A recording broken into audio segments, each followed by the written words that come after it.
Hello and a very warm welcome. This side Pragya live from ETC Decrypt 2026, and currently I am joined by Mr. Sumit from SPOG.ai. Hi, how are you? Hi, pretty good, thank you. Thank you so much for joining us here. My first question to you is, what's that one thing enterprises are underestimating in cyber risk?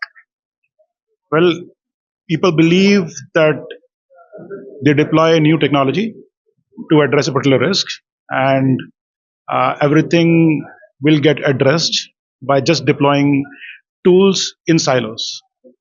They choose the right product, the best fit product to address that particular risk, but they don't see how all these risk tools talk to each other.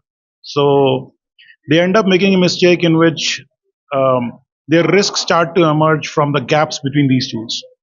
So it's important for them to focus on the gaps, for them to get the full picture, so that tools which do not talk to each other start talking to each other and help them address the risk in a true and right way.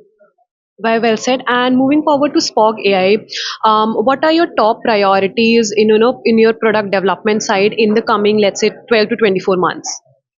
Well, we all have heard too much about Mythos. So with Mythos, the number of vulnerabilities which we are discovering today is manifold what we have discovered in the past. Last week of May, the number of vulnerabilities which were discovered were the highest in the decade. So, and that number is not going to slow down.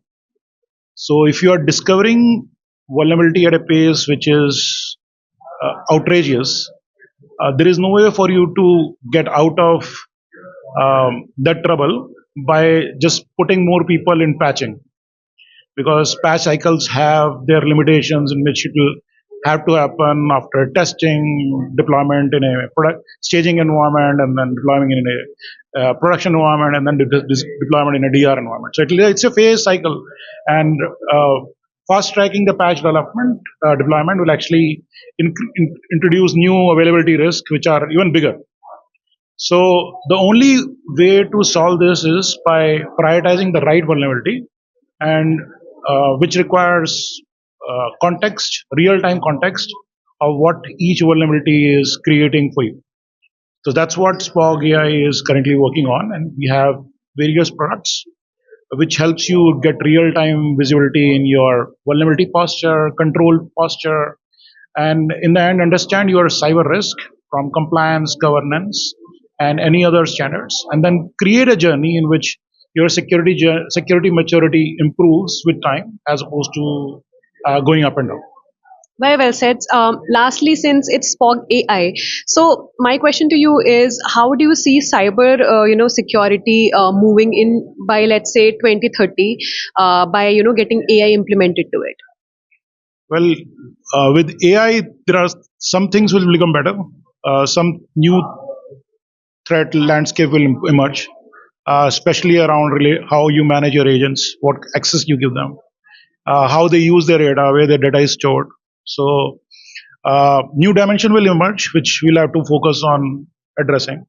Some problems will actually get solved better, especially related to whether your design controls are designed appropriately, whether you're abiding by the various regulatory which just came last night. So some things will get better, something will get tough. But overall, exciting phase. I'm sure if you leverage AI better, in a way it should be, it will help you more.